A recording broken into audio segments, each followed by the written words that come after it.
guys, Ewok Plays here, and today, welcome back to another Ewok Plays video. So, you're probably wondering, hey, what happened with the ESPN Fantasy Baseball League? So this is basically what happened. I kind of started to stop making videos because it got tiresome after a while. So this is how the playoffs went. This was the winner's bracket. It was me versus Noah.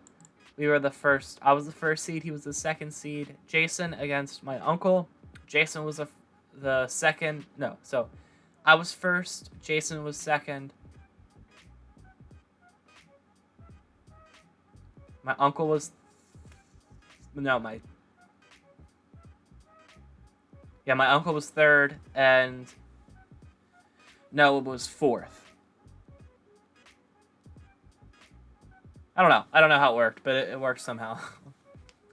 So I basically beat Noah on a score of 7-3-0.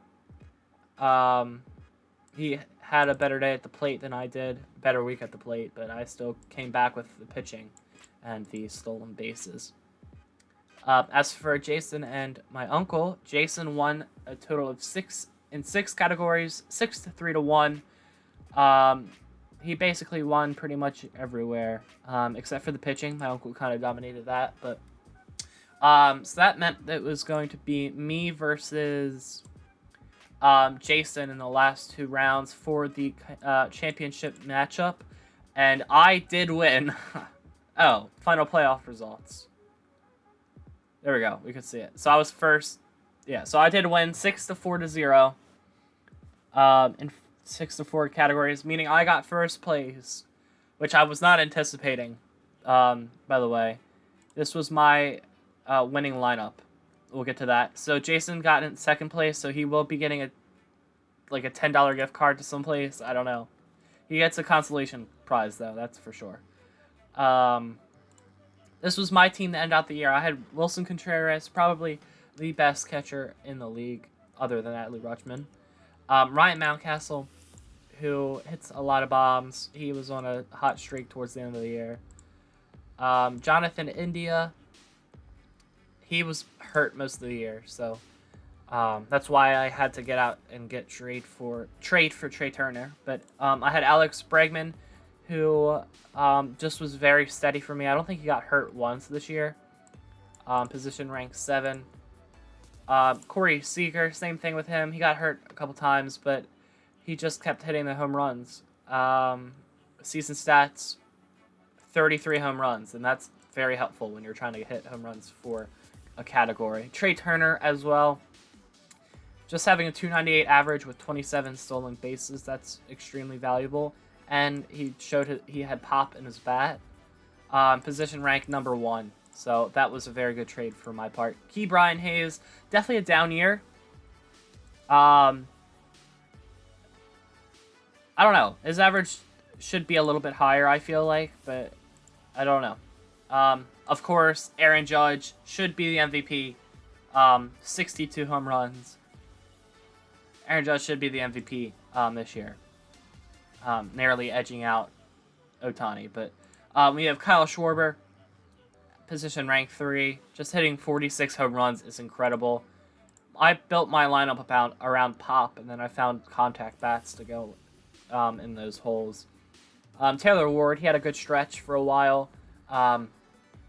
He was hitting bomb after bomb after bomb, but ended out the year with 281 average. He was just kind of a good second outfielder, I'm not going to lie. Same thing with Adolis Garcia. He had a good stretch towards the second half. He kept hitting home runs. He kept getting extra base hits. Those are very helpful. And he had a couple stolen bases mixed in there as well. Julio Rodriguez. So I had 2 of the best players in baseball on my team. So that's the reason I won. What can I say about Julio Rodriguez? He's really good. Sean Murphy, I got towards the end of the playoffs because Wilson Contreras was hurt. So he filled in a good portion of it. Gleyber Torres, same thing with him. He was a good bench player to play if someone had an off day. Stephen Kwan, I got him towards the playoffs because a lot of my people got hurt. This is another good bench player. Starling Marte was in my starting lineup for most of the year.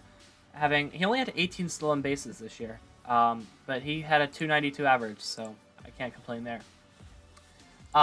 Next up was Max Scherzer. I guess I could just click the arrows. Max Scherzer was hurt for a while, but finishes off the year with 173 Ks with a 2.29 average. Josh Hader had a little bit of a rough patch towards the second half, but I mean, I don't know. He gets the saves at some point. Nathan Eovaldi, probably the Red Sox best starter. He gets a lot of Ks. That's kind of why I got him, and these last couple games are pretty good. Alec Manoa was I think if I had to pick one unsung hero, it would be Alec Manoa. Look at this. It just keeps going up and up and up and up and up. Strikeouts. Oh, I guess that's usually what it does, huh? Strikeouts. Okay, I don't know what that graph is about, but Alec Manoa, probably one of the best pitchers in the league this year. Same with Kyle Wright. He was just a good starter. Didn't give up too much. He was hovering around a 3 ERA with about 5 strikeouts per game. It's good. Nestor Cortez, he had a very good hot stretch. Averaging, 8 Ks a game. And having this kind of ERA, that's crazy. Joe Ryan, another good starter to have. Not like an ace, but he was decent. Martin Perez as well. He didn't get many Ks, but he definitely, his ERA is pretty good.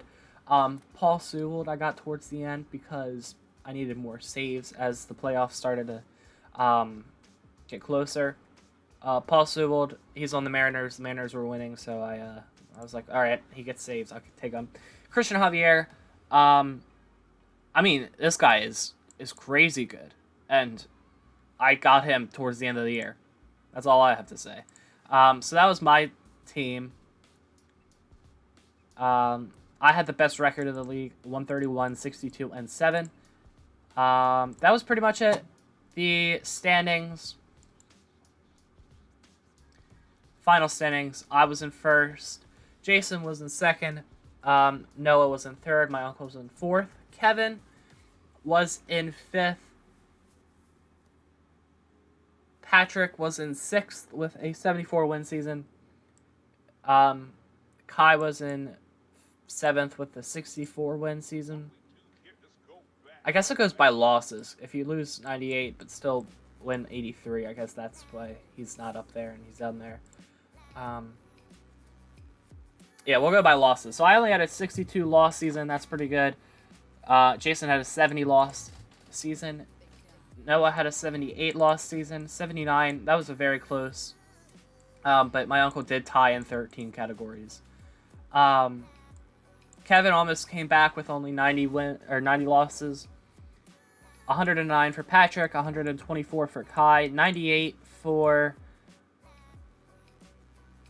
Yeah, I don't know why he's not up there, but okay. 98 for Ryan, that's Kevin's friend. 102 for Garrett, and Evan with the worst record of the league at 67 and 118. If I had to pick one person that I had the toughest time playing, I would have to it would probably be my uncle or Kevin. I just I feel like I tied with them so much. So yeah.